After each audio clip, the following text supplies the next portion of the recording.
Bom dia, boa tarde, boa noite. Esse é o nosso 16º dia de leitura bíblica. Os capítulos que nós vamos ler hoje é Gênesis 43 a 44.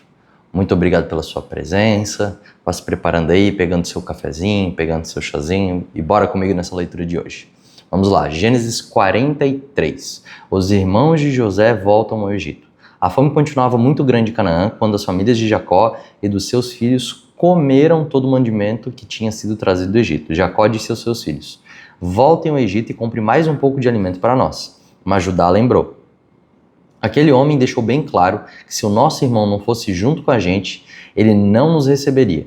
Se o Senhor deixar que ele vá, nós iremos comprar mantimento para o Senhor. Se o Senhor não deixar, nós não iremos. Aquele homem disse assim: eu só os receberei se vocês trouxerem o seu irmão mais novo. Jacó disse: por que vocês fizeram cair tanta desgraça sobre mim? Por que foram dizer ao tal homem que tinha um outro irmão? Eles responderam: aquele homem fez muitas perguntas a respeito de nós e de nossa família. Ele perguntou: o pai de vocês ainda vive? Vocês têm mais um irmão? Nós tivemos de responder às perguntas dele. Por acaso podíamos adivinhar que ele ia pedir que levássemos o nosso outro irmão?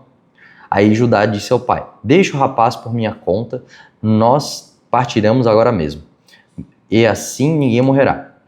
Nem nós, nem o Senhor, nem os nossos filhinhos. Eu fico responsável por Benjamim. Se eu não o trouxer de volta, são e salvo, o Senhor poderá pôr a culpa em mim. Serei culpado diante do Senhor pelo resto da minha vida. Se não tivéssemos demorado tanto, já teríamos ido e voltado 2 vezes.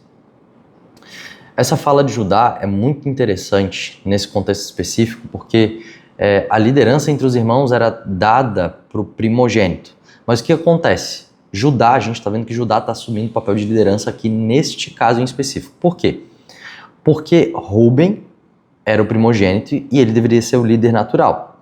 Mas a gente viu um pouquinho atrás, em Gênesis 37, no versículo 21 a 22, que ele falhou moralmente com toda a sua família quando ele se deitou com Bila, a concubina do seu pai.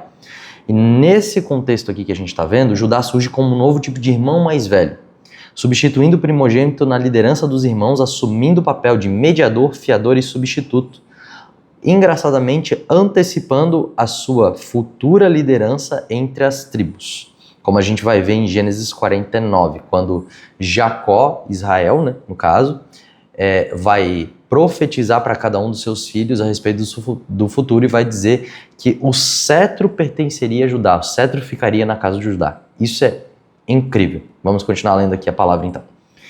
Então o pai disse: já que não existe outro jeito, façam o seguinte: ponham nos sacos alguns presentes para aquele homem, leve os melhores produtos dessa terra, um pouco de bálsamo, um pouco de mel, especiarias, nozes e amêndoas. Levem também o dinheiro em dobro, pois vocês precisam devolver a quantia que foi encontrada na boca dos sacos de mantimentos que vocês trouxeram. Deve ter havido algum engano. Levem o irmão de vocês e vão depressa encontrar-se outra vez com aquele homem. Que o Deus Todo-Poderoso faça com que ele tenha pena de vocês e deixe que o seu outro irmão e Benjamim voltem para casa. Quanto a mim, se tem de perder os meus filhos, o que eu posso fazer? Assim, os filhos de Jacó pegaram os presentes e o dinheiro em dobro e foram para o Egito, levando Benjamim. Logo que chegaram, foram falar com José.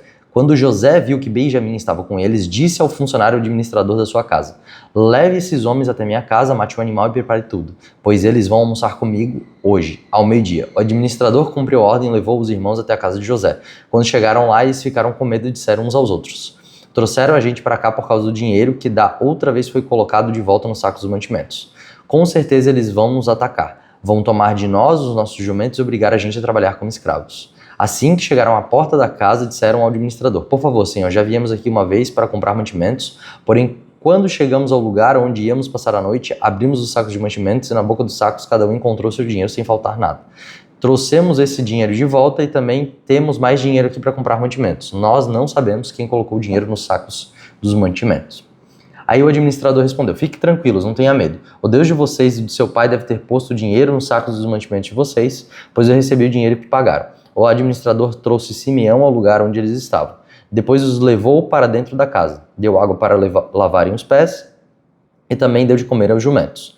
Os irmãos prepararam os presentes que iam entregar a José quando ele viesse ao meio-dia, pois já sabiam que ia almoçar ali. Quando José chegou à sua casa, eles lhe entregaram os presentes que haviam trazido. Se ajoelharam na frente dele e encostaram o rosto no chão. José perguntou como iam passando e depois disse: e como vai o pai de vocês, aquele velho de quem me falaram? Ele ainda vive? Eles responderam: o seu humilde criado, nosso pai, ainda está vivo e vai passando bem. José olhou em volta e quando viu Benjamim, seu irmão por parte de pai e mãe, disse: esse é o irmão mais moço de vocês, de quem me falaram? Que Deus o abençoe, meu filho. Ao ver o seu irmão, José ficou emocionado que teve vontade de chorar. Então foi para o seu quarto e ali chorou. Quando conseguiu se controlar, lavou o rosto e saiu. E disse: sirvam o almoço. Serviram o almoço a José numa mesa e os seus irmãos em outra. E havia ainda uma outra mesa para os egípcios que estavam ali, pois estes, por motivos religiosos, eram proibidos de comer junto com os israelitas. Os irmãos se sentaram de frente para José. Eles foram colocados por ordem de idade, desde o mais velho até o mais moço. Quando viram isso, eles começaram a olhar uns para os outros muito admirados. Serviram a eles da mesma comida que foi servida a José e deram a Benjamim 5 vezes mais comida do que os outros. E eles beberam como José até ficarem alegres. Capítulo 44. Copo de José. Depois disso, José deu ao administrador da sua casa a seguinte ordem: enche de mantimento os sacos que esses homens trouxeram, o quanto puderem carregar, e põe na boca de sacos o dinheiro de cada um. É na boca do saco de mantimentos que pertence aos irmãos mais moço, o irmão mais moço põe o meu copo de prata junto ao dinheiro que ele pagou pelo seu mantimento. Antes da gente continuar aqui, a gente já vai ler aqui: o administrador fez tudo como José havia mandado. Final do capítulo, do versículo 2. Até o melhor do melhor, do melhor, do melhor, do melhor, do melhor, do melhor administrador possuía para si mesmo um administrador. Isso mostra pra gente que a gente não deve levar todo o fardo sozinho. Às vezes, por conta das nossas habilidades, das nossas aptidões, da nossa excelência, a gente se isola e não permite que outros participem conosco da nossa caminhada. E José mostra justamente o contrário para nós, sabe? Fica essa dica de que, mesmo que você seja o melhor e o mais excelente, permita que outros venham estar debaixo da mesma missão que você, até mesmo aprendendo a fazer como você faz. Tá bom? Vamos continuar aqui então. Versículo 3. De manhã bem cedo, os irmãos de José saíram de viagem com seus jumentos. Quando eles tinham saído da cidade, mas ainda não estavam longe, José disse ao seu administrador: vá depressa atrás daqueles homens e quando os alcançar, diga o seguinte: por que vocês pagaram o bem com o mal? Por que roubaram o copo de prata do meu patrão? Ele usa esse copo para beber e para adivinhar as coisas. Vocês cometeram um crime. Quando o administrador os alcançou e disse o que o José havia ordenado, eles responderam: por que o senhor está falando desse jeito? Nós não seríamos capazes de fazer uma coisa dessa. Nós lhe trouxemos de volta do país de Canaã o dinheiro que encontramos na boca do saco de mantimento de cada um de nós. Então por que iríamos roubar prata ou ouro da casa do seu patrão? Se o senhor encontrar o copo com algum de nós, ele será morto e nós ficaremos seus escravos. O administrador disse: concordo com vocês, mas só aquele que estiver o copo é que será meu escravo. Os outros poderão ir embora. Então eles puseram depressa o saco de mantimento no chão e cada um abriu o seu. O administrador de José procurou em cada saco de mantimento, começando pelo mais velho até o mais moço, e o copo foi encontrado na boca do saco de mantimento de Benjamim. Então os irmãos rasgaram suas roupas em sinal de tristeza, colocaram de novo as cargas em cima dos jumentos e voltaram para a cidade. Quando Judá e seus irmãos chegaram à casa de José, ele ainda estava ali, e se ajoelharam na frente dele e encostaram o rosto no chão. Aí José perguntou: por que foi que vocês fizeram isso? Vocês não sabiam que um homem como eu é capaz de adivinhar as coisas? Judá respondeu: Senhor, o que podemos falar ou responder? Como podemos provar que somos inocentes? Deus descobriu o nosso pecado. Aqui estamos e somos todos os teus escravos, nós e aquele com quem estava o copo. José disse: de jeito nenhum, eu nunca faria uma coisa dessa. Só aquele que estava com o meu copo é que será meu escravo. Os outros podem voltar em paz para a casa de seu pai. Versículo 18. Então Judá chegou perto de José e disse: Senhor, me dê licença para lhe falar com franqueza. Não fique aborrecido comigo, pois o Senhor é como se fosse o próprio rei. O Senhor perguntou: você tem pai ou outro irmão? Nós respondemos assim: temos pai já velho e um irmão mais moço que nasceu quando nosso pai já estava velho.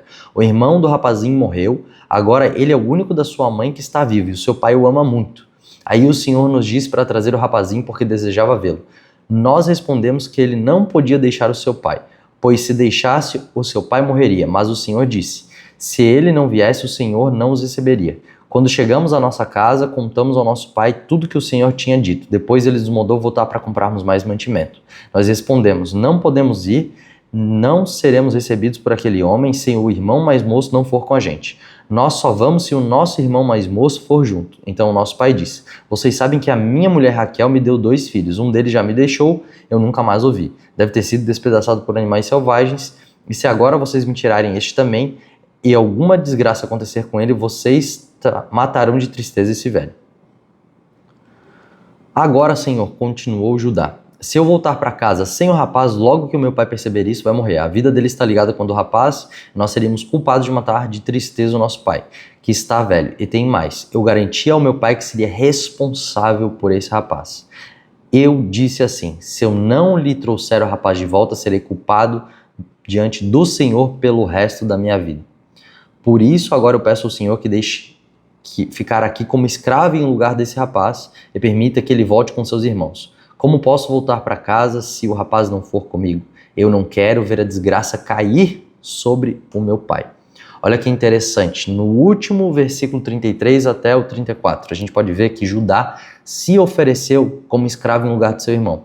E uma curiosidade aqui é que Judá, ele mesmo sugeriu vender José como escravo lá em Gênesis 37, mas agora ele mesmo se oferece como escravo para salvar o filho amado do seu pai.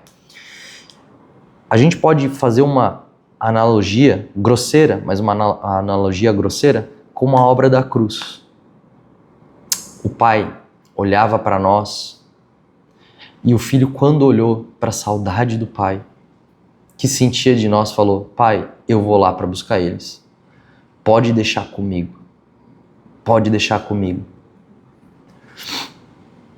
E o pecado é revertido pelo sacrifício voluntário, e essa é uma das mais claras pré-figurações da substituição